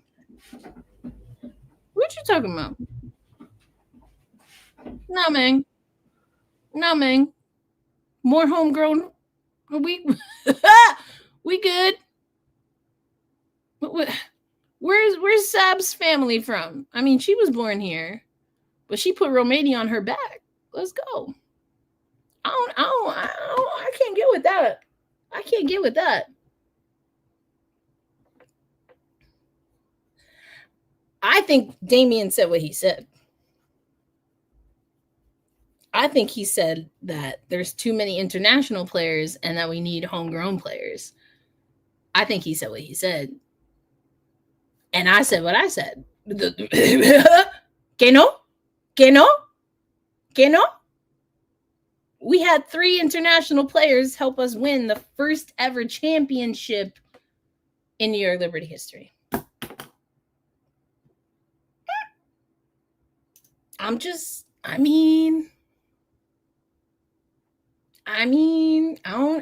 think that's pretty clear. You know, who was it that said, if you look it up, you can't win a championship without gays? I feel like that probably also, that was Megan. I know exactly who it was. It was Megan Rapinoe. I feel like maybe that also applies with some international flavor. Damien, what do you mean you're not talking about JJ, Phoebich, and Sabali?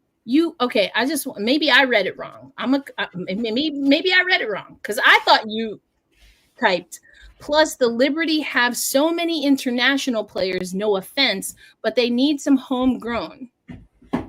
That's what am I reading that correct? That's what it says right there, right?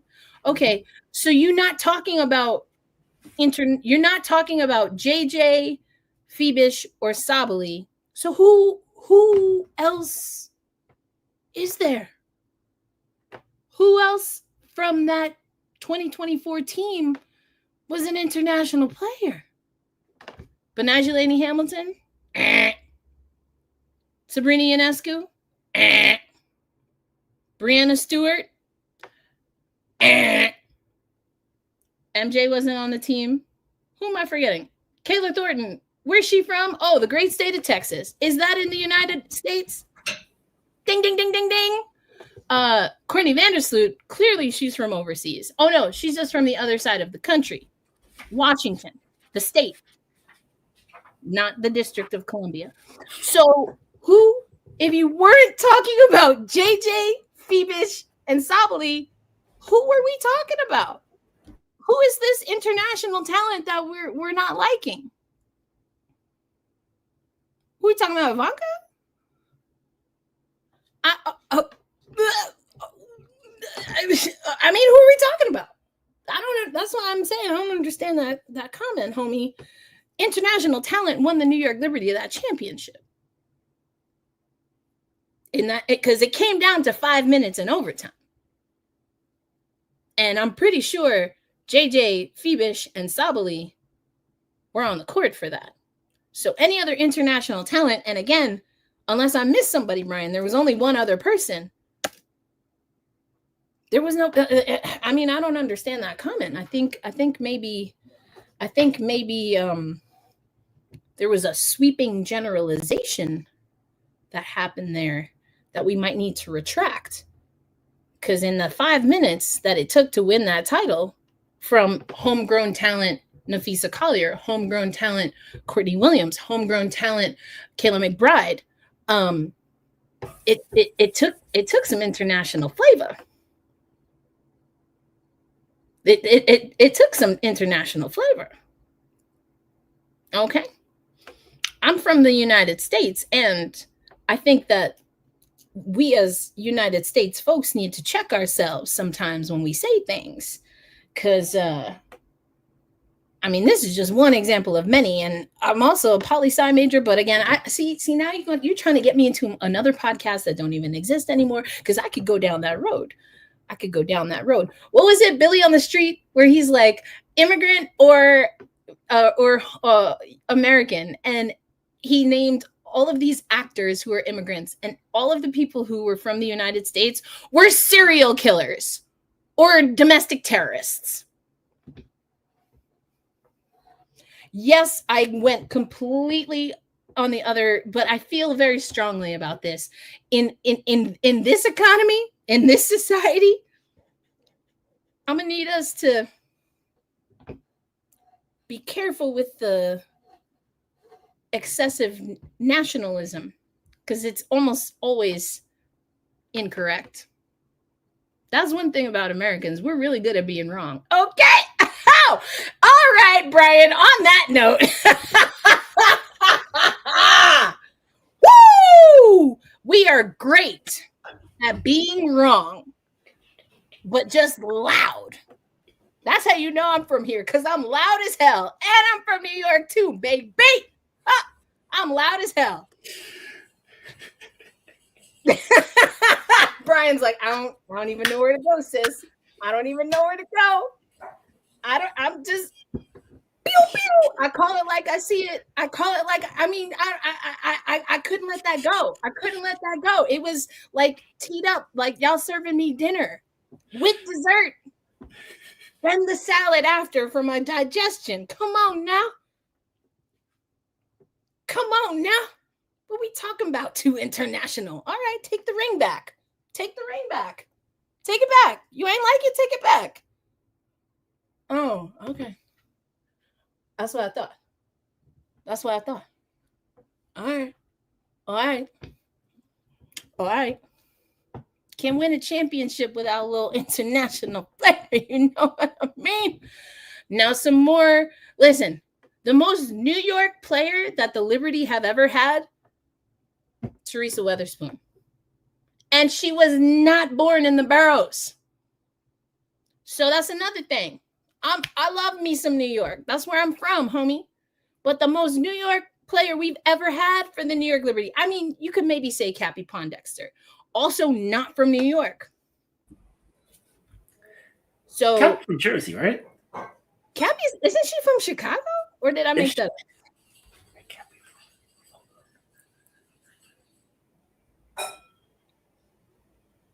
She went to, where's she from? We're both wrong. Oceanside, California. Dang! Oh, I ain't have that. I ain't had that at all. I ain't clocked that at all. Not for a dang minute.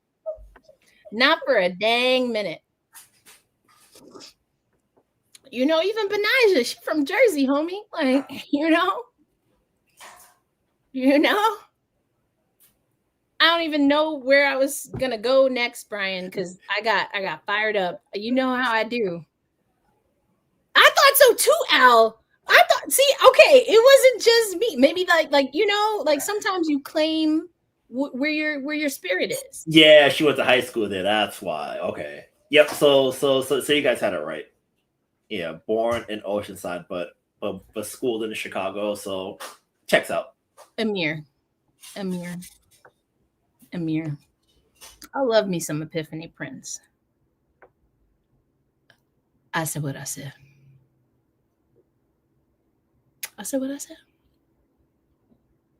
How many now we know neither one of them won a championship with New York. We know that. I'm talking about on the court play. I'm talking about results. I'm talking about pride. I'm talking about heart. I'm talking about grit. And I said what I said. I don't see how nobody comes close to Spoon. I don't know. I'm gonna shut up because I've been talking and I say a bunch of crazy stuff. Brian, where are you at with this? Who's the most New York player we've ever had? Oh, now we talking about handles. Okay. Who's the most New York player to ever play for the New York Liberty? I'd say it's Spoon. And as you're talking about Piff, I was thinking back. Like I saw Piff the other day at a game, and I had my microphone and a plate of food in my hand coming down the stairs. I was like, "Oh, hey Piff, how you doing?" So seeing Piff always cheers me up in that regard. But I would say as far as the sort of like energy of the town, establishing what the tempo of the organization was then and it was to be going forward. Hard to beat Spoon. Like there's really nothing. There's no one else that sort of like epitomizes that sort of spirit, and especially I guess to sort of like broaden it a little bit in a changing New York as far as like what things look like, what work looks like. Having a player who essentially grabbed their hard hat, did all the little things, and could still do the big things at the same time. Like it's hard to sort of capture that feeling, and I think especially capturing a feeling of New York then in that particular moment, like that carries an immeasurable amount of weight and sort of sets the tone for everything that follows afterward. So I would say Spoon and a runway. Yeah, 100%. Damien, I appreciate you saying you ain't taking no offense. I definitely I just have a very strong opinion when it comes to this.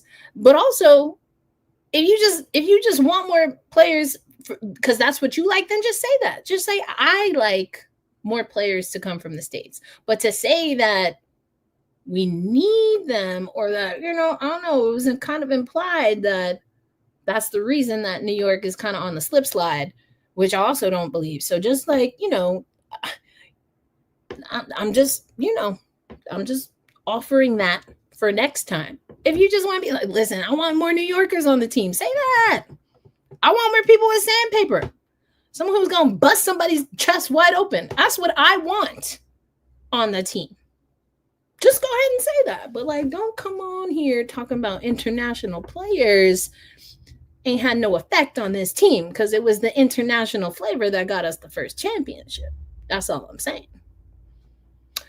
All right, y'all. We got Golden State.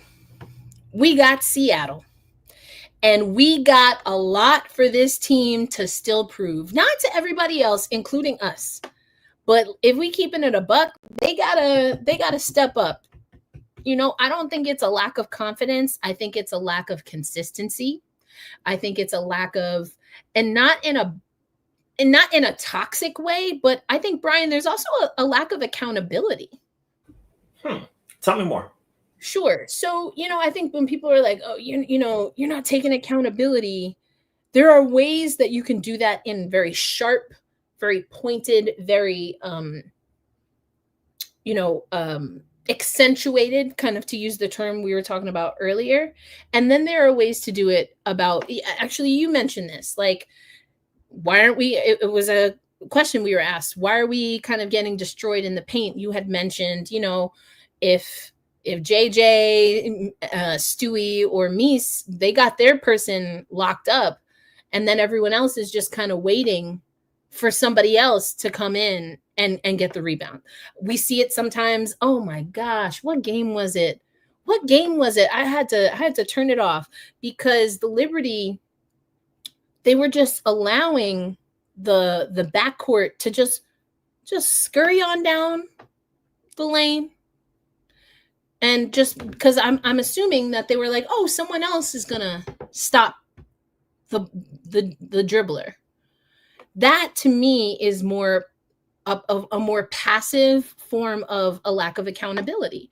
It's not, it's not that it's not sabotage. It's not about, well, I'm a lookout for me. It's just like, oh, well, so-and-so usually does this, so I don't have to worry about it. Instead of, if I'm in this position, if I'm deep in the paint, I should be looking for the cutter.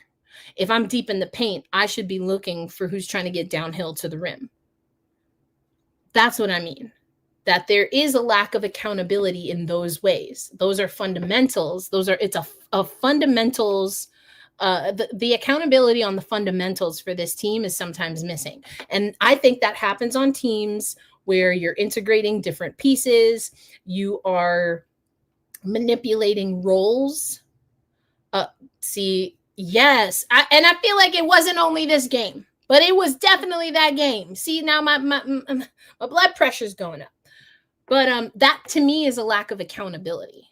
And it's like, all right, we'll get that back. But at the end of the day, you have to box out. At the end of the day, you have to stop ball.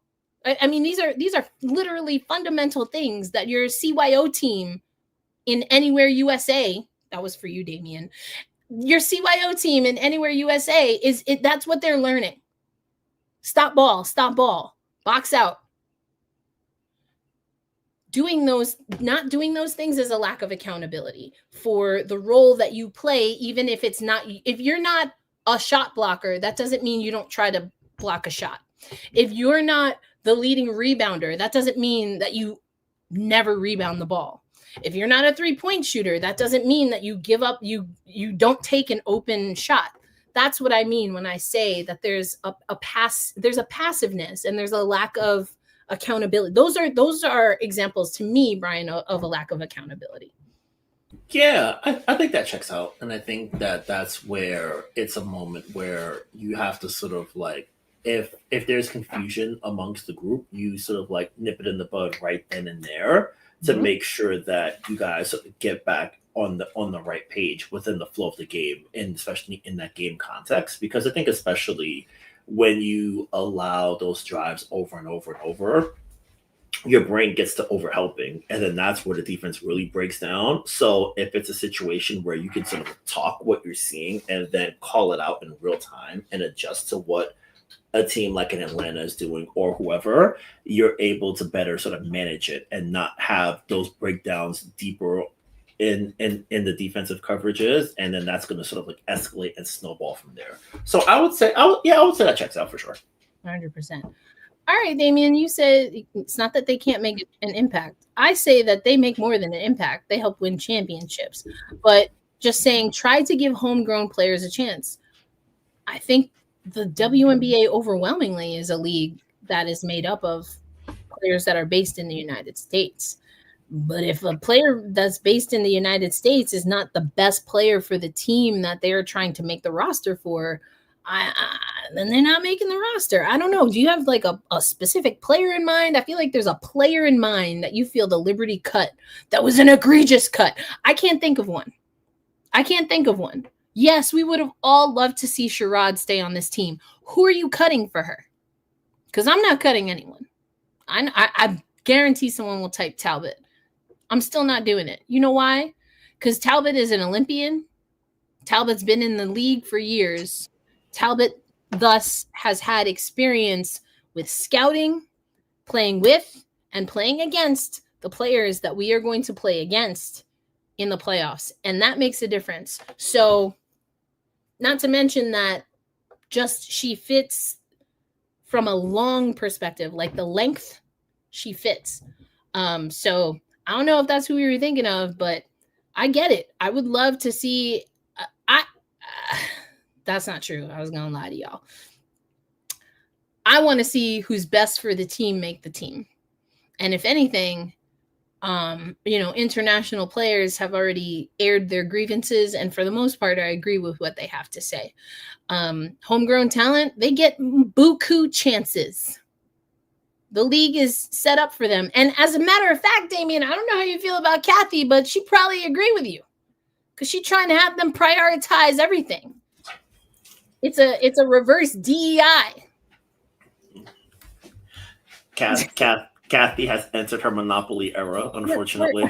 We're back to the 1980s and 90s affirmative action conversation. See, here I go with my poli-sci ass again.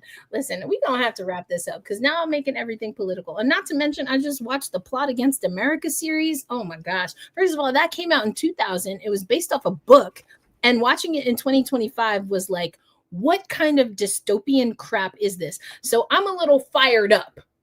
So I will apologize because I'm definitely taking this outside of the basketball context. As a matter of fact, I apologize for apologizing because I'm not sorry. I'm not sorry. That's where my brain is at. But I understand, I will say this, I understand that perhaps the context with which I am offering is outside of only basketball. Only basketball. IED.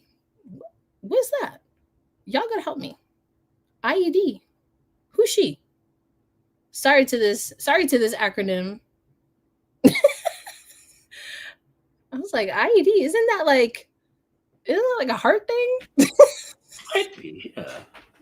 Oh, isn't that oh. I'm weak. I've never seen that before. I feel hella silly right now. I was like, IED. I was like, isn't that something to do with the heart? Heart. I was like, isn't that what Tina Charles be funding? I'm like, IED machine. What? I was not. Thank you for clarifying, Amir. Woo! That went right over my head. I was. That's hilarious to me. Not an IED. I've never seen that before. I'm clever like that. Not you feel yourself. Okay, fam. An IED. Oh my gosh. On that note, I think we can call it, Brian. It's been quite the night. But we got a game tomorrow, a game Thursday, and check us out here on the same YouTube channel because usually we do Tempestagi talk, keeping a local eye on the Seattle Storm, but you might see Brian and I again breaking down that matchup, and Roberta hopefully will join us as well. But for Brian Fleurantin, I am your secondary host here, Erica L. Ayala, with not one but two political science degrees, in case you haven't figured that out.